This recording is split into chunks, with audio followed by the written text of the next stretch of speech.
Good? All right, still working on this log. I know what you're thinking.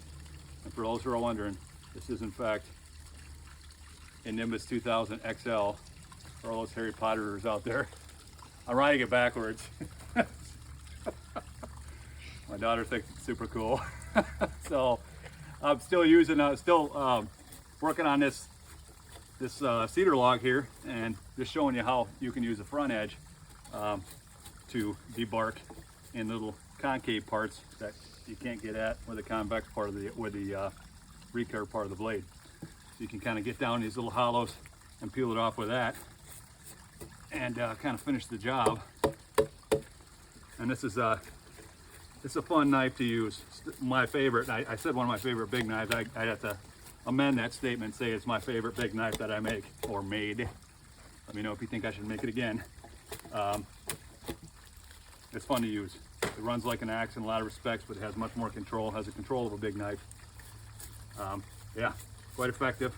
Processes wood like a wood Misa, and yeah, it's just a cool knife. I don't use this very often. It's definitely not a belt knife. I mean, it's 2 pounds and 15 inches, almost 16 inches long. But if you want a pack carry blade instead of an axe and a small knife, this might not be a bad option. Once again, that is if there's enough of you that want me to make them again, I could get into that. They are kind of a unique blade, and they're modeled after the Soviet Spetsnaz machete, which I'm sure some of you are familiar with, an old Cold War entrenching knife that had a crappy Bakelite handle. And it was a cool concept, did some things pretty well, did a lot of things only mediocre. So we tried to improve that with this design. Heavier blade construction, rock solid handle, better ergonomics, that sort of stuff. So anyway, almost done. Get this here finished up. I'll let you see the finale finish. Super exciting. And once again, I'm just working on getting bark off to sink this thing into the ground so I don't have any bark rotting and this thing getting loose after it's been put in the ground. It still might shrink up a little bit because it being somewhat wet yet, but you know, whatever. It should do the job. Got a lot of knobs on it, should keep the cement, should lock it in pretty good in the ground. I don't know if you can, I'm not even looking at the camera, so not being a very good demonstrator.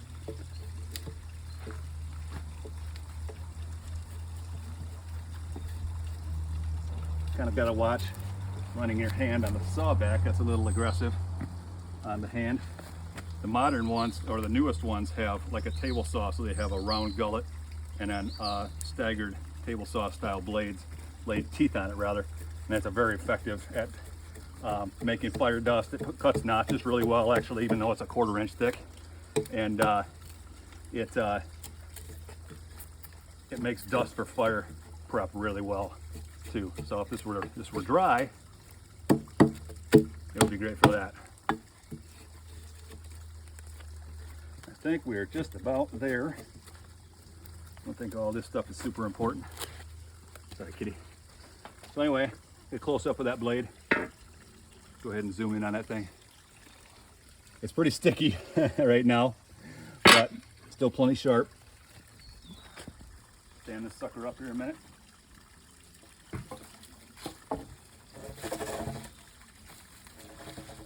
So it's an 11-foot post. That'll make a nice light. I guess a light post is what it's going to be. Have a good day, folks.